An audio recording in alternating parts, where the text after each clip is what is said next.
The mower stopped dead in the middle of the lawn, its soft whirring replaced by an unfamiliar silence, and for a split second Ethan thought the power had gone out again. He stood on his porch in socked feet, coffee cooling in his hand, staring at the small, glossy machine as if it had personally betrayed him. It was 6:12 a.m. on a Saturday, the hour when his neighborhood in Maple Grove still belonged to birds and sprinklers, not people with problems they didn't know how to solve. Ethan had bought the robotic lawn mower 3 months earlier after his doctor told him, gently, apologetically, that his back wasn't going to get better on its own. He was 42, recently divorced, newly relocated from Toronto to a quiet American suburb where lawns were trimmed like military haircuts and neighbors waved but rarely stopped to talk. The mower was supposed to be practical. Set it, forget it, let the machine handle what his body couldn't. Instead, it sat there blinking red. He sighed, stepped off the porch, and walked across the grass still damp with morning dew. As he crouched, a notification buzzed on his phone. Another email from work, another reminder that his life felt like a to-do list that never ended. He ignored it and tapped the mower's screen. Error code. No explanation. Just a polite digital apology. Great, he muttered. That was when he noticed the movement near the fence. A small figure, wrapped in a cardigan far too big for her, stood watching him with quiet intensity. Mrs. Alvarez. She lived next door with her grandson Leo, a boy who rarely spoke and always carried a notebook pressed to his chest like armor. Good morning, Ethan called, straightening up. Mrs. Alvarez smiled, her eyes crinkling. Your little robot is tired today. Seems like it, Ethan said, embarrassed at how relieved he felt to be talking to another human being. Leo stepped closer, eyes locked on the mower. What model is it? He asked suddenly, his voice soft but precise. Ethan blinked. It's the Green Cut X9. Supposed to be one of the best. Leo nodded as if filing that away. My dad had one. Before. Mrs. Alvarez placed a hand on the boy's shoulder. Leo likes machines. He understands them better than people sometimes. Ethan smiled, unsure what to say.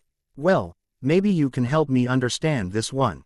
Leo crouched beside the mower without hesitation, fingers hovering just above the surface.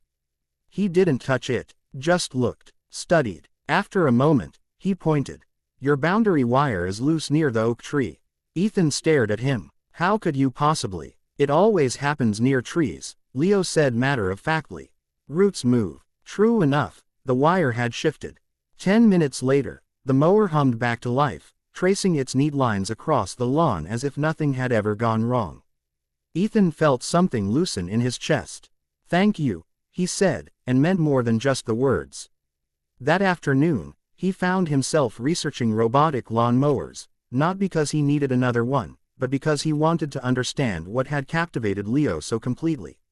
The lists were everywhere. Top 5 Best Robotic Lawn Mowers 2025. Sleeker designs, smarter navigation, quieter motors, machines built to give people time back. Time. The one thing Ethan felt he was always running out of. Over the next few weeks, the mower became an unexpected bridge. Leo would wander over in the evenings, notebook tucked under his arm, and sit cross-legged on the grass, watching the machine work. Ethan would bring out lemonade or hot chocolate, depending on the weather, and they'd talk, mostly about technology, sometimes about nothing at all. Leo drew diagrams. Ethan listened. One evening, as the sun dipped low and painted the sky in soft pinks and oranges, Mrs. Alvarez joined them. She watched her grandson laugh at something Ethan said, a rare, unguarded sound, and her eyes filled with tears she didn't bother to hide. You don't know what this means to him, she said quietly.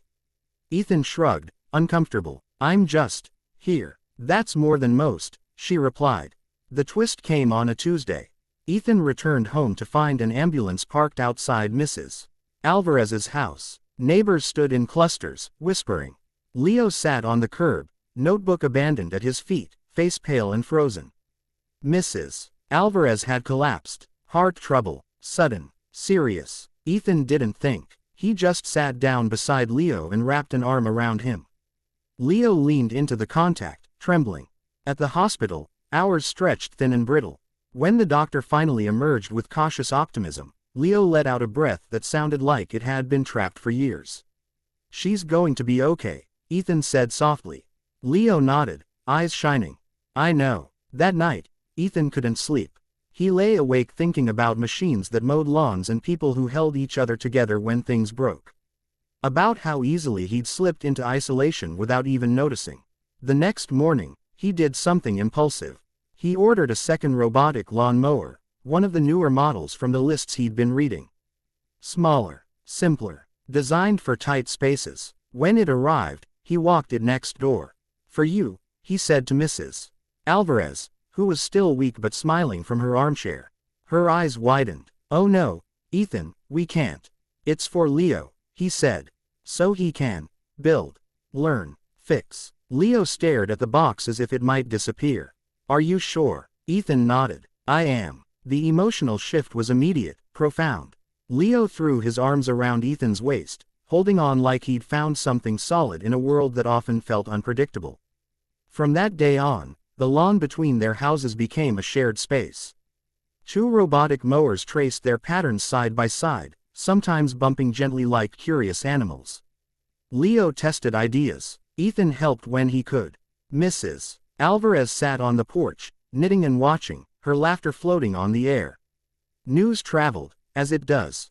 Other neighbors stopped by, questions were asked, advice was given. Soon, more lawns had small, quiet machines gliding over them, and more people had reasons to step outside and talk. One evening, months later, Ethan found himself hosting a backyard gathering. Nothing fancy, just food, music, and conversation. Leo stood near the fence, explaining sensor mapping to a group of adults who listened with genuine interest. Ethan watched from a distance, a strange warmth spreading through him. The mower hummed steadily in the background, doing its quiet work, unnoticed and essential, as the sky darkened and porch lights flickered on across the neighborhood.